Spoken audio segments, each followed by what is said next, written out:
Hello, everyone. We continue with Share the Power, and I have here Dr. Susan Miele, my partner in crime. That's a good description for us during our PhD journey and, of course, afterwards. Susan is going to introduce herself. Hopefully, she won't tell you too many stories about me. Please, Susan, keep that under wraps. We don't want anyone to find out all my tricks.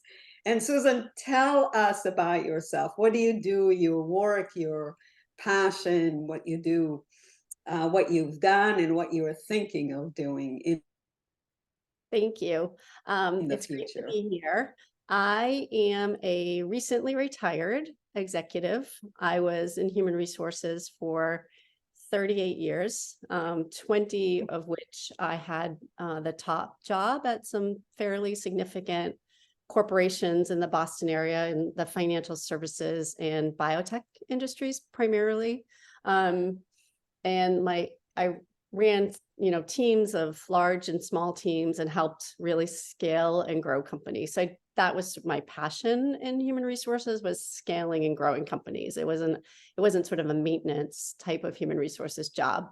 And I left that career in January of this past year. And I have been really taking it easy mostly this year and sort of giving myself the time and space to sit with the discomfort of not doing and try to focus on being and see how that evolves into what I might do professionally next if I decide to do something professionally, or just continue to be and enjoy life and not define myself by doing. Right. For most of my life. If I can snag you into doing research with Yes, me. I would love to do that. I would love to. Oh my God, the fun that we will have. I really am. I would love to get back to utilizing the skills that we acquired during our PhD. I don't feel like I've utilized those to the fullest extent via my profession. And I would like to get back to that. Although I feel like I use them every day, sort of in critical thinking and researching and approaching different things. I'd like to get back to that depth of research that discipline that we did in our doctoral program. So I would like to do that, but I don't want to force it. I want it to sort of evolve. Yeah, into it. Yeah.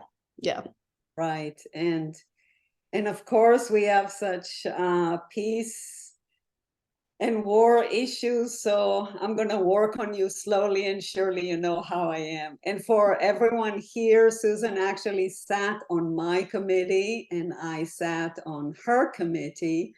And so we did have a lot of fun, although I have to say probably was a bit of torture sitting on my committee.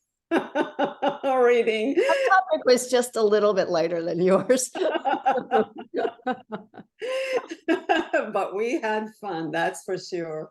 I was listening to one of your videos with another of your patients, clients, and I was thinking of reading your dissertation and your relationship with Immanuel Kant, and I was like, wow, I'm surprised I even got through that. I was actually able to provide you with some feedback once in a while. Once in a while, yeah, right. Everyone, Susan is brilliant. Her feedback was amazing. And we have learned so much together. And so we have started to work together on your health. You were just telling me almost from the get-go, right? What was going on? Tell us. Yeah. So when I met you in I think it was 2011, I was 6 years postmenopausal. So I went through menopause at 43 after a very short perimenopause. Like many women experience perimenopause for many years. I had my daughter at 37, and by 43, I was full done. I did not get my period again after that. And so mainstream medicine from the time I started with perimenopause till I met you was very, very dismissive. First, it was like I was too young. Then it was like I was too stressed. I had a very big job then and obviously a quite small child. And I was too young. I was too stressed. I should take a medical leave. I should go on antidepressant. Like the thought that I was actually perimenopause was like not even on anyone's radar. And then full year later, after having my last period, I was again quite dismissed. It was like, oh, well, you know, you're young, you'll be fine. And meantime, my hormone levels are like, you know, going straight down to zero, literally zero, when I got my blood tested finally by I think it was a DO that you recommended in New York. I had to go to New York. I live in Boston at the time. I know. The major hospital center of the world, and there's like practically no one that's practicing in hormone replacement therapy, never mind someone that's going to address a 40-something-year-old's issues, that because they're not even listening to the fact that there are issues. So I had gained 20 pounds during that time period without any lifestyle changes. It was all visceral fat, like in my belly, like so classic.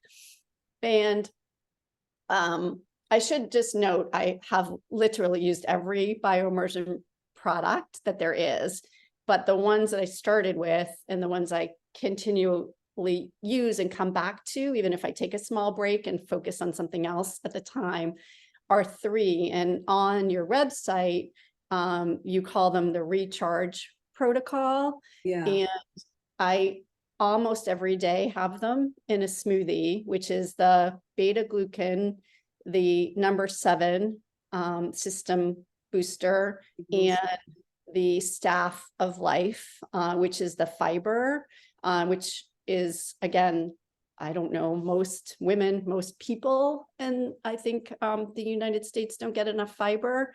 It's like pretty well documented. So I may take a little break and focus on something else, like the blueberry or the high auric, and I rotate some of the products, but those 3 feel like those were my go-to.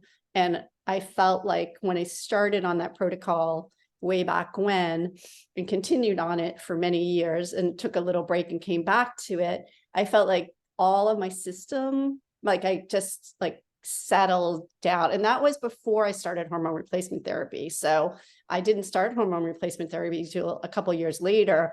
But things like I'd never had high cholesterol, but my cholesterol lowered, my digestive system was much better. I was digesting better. I don't measure my gut biome, but I had a lot less upset stomach or bloating or any of those. I lost the weight. Again, I never really changed. I've always had a fairly healthy lifestyle, diet, and exercise wise.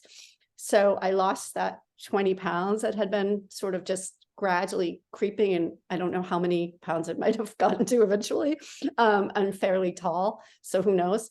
And so those were the products and those are the products when someone asks me, like, what's your sort of go-to regime? Those are the 3 products so I would say 6 out of 7 days a week, I have those in a smoothie in the morning. I do usually add some vegan protein powder because I don't always get enough protein from my diet.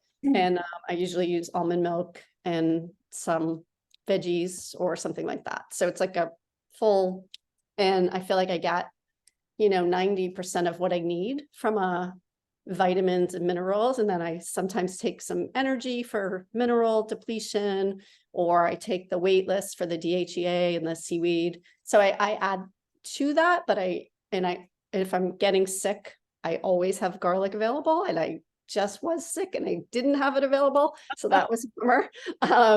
But I have it now for the upcoming winter. So I would say for the target audience of like postmenopausal women is huge, and I think there's a lot of misinformation and a lot of really not very high quality products.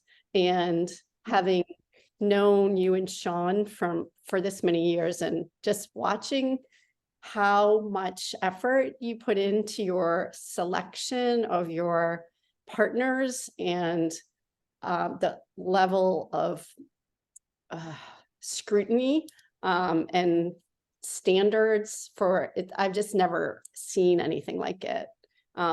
So I plan to take it the rest of my life.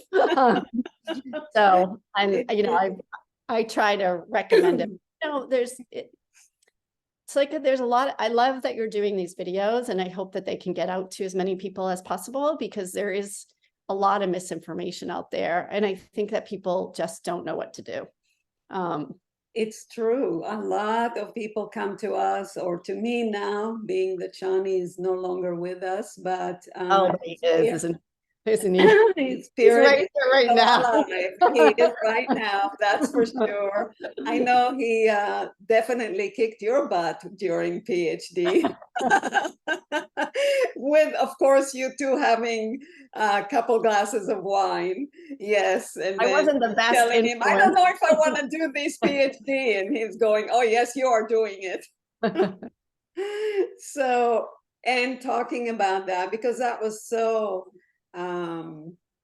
we did the things that we had passion for during our research time and pulling it together. And of course, time moves on. My passion, of course, is continuing on to research how can we arrive to a place where we play nice with each other. And so part of Share the Power series is that I believe that knowledge is power.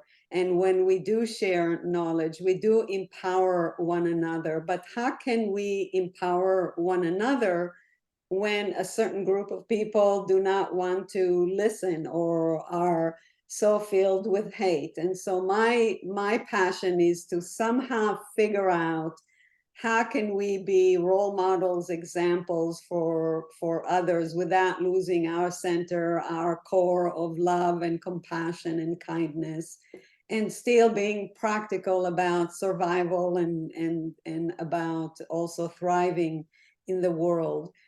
What is your passion in life, Susan? Tell us what motivates you to get out. What do you think about the future of our world? You know, those heavy duty questions that you and I love to chat about.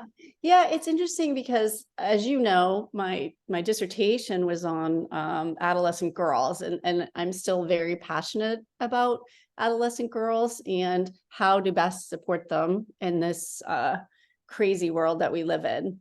But my focus this last year has actually been, I've gone back to my passion for yoga, and not the I do love the physical practice of yoga, but the physical practice of yoga is like such a very small part of yoga, and the sort of bigger picture of yoga is around how to live in your truth and how to live an honest, non-harming, non-violent, evolutionary life, so that you can get to that sort of highest level of peace or walking with the divine, and how you separate body, mind, and soul to be sort of free. So bringing that, like, I'm enrolled in a 200-hour training program for yoga right now, and this is my second one, and I've done a lot of intense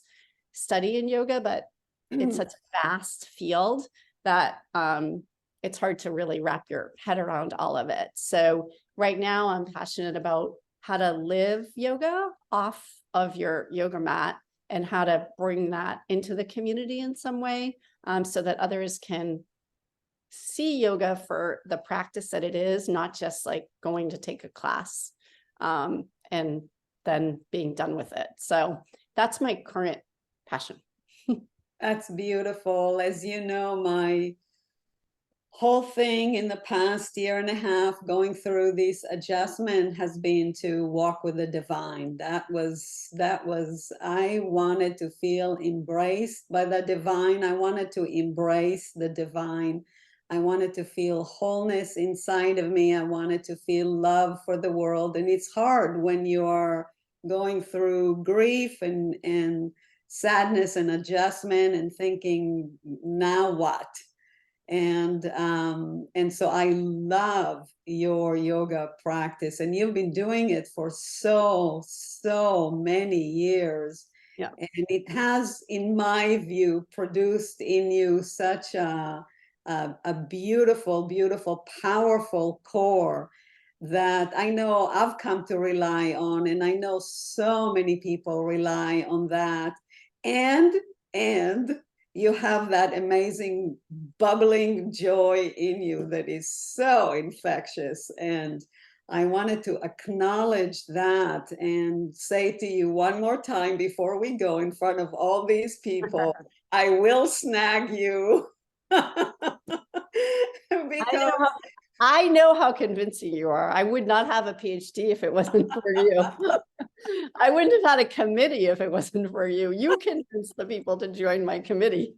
oh my God, I'm on a roll. Susan, thank you from the bottom of my heart. I love you.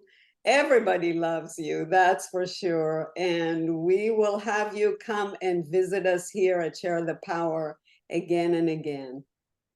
Love you too. Thank you for the opportunity to chat about that important subject. Very.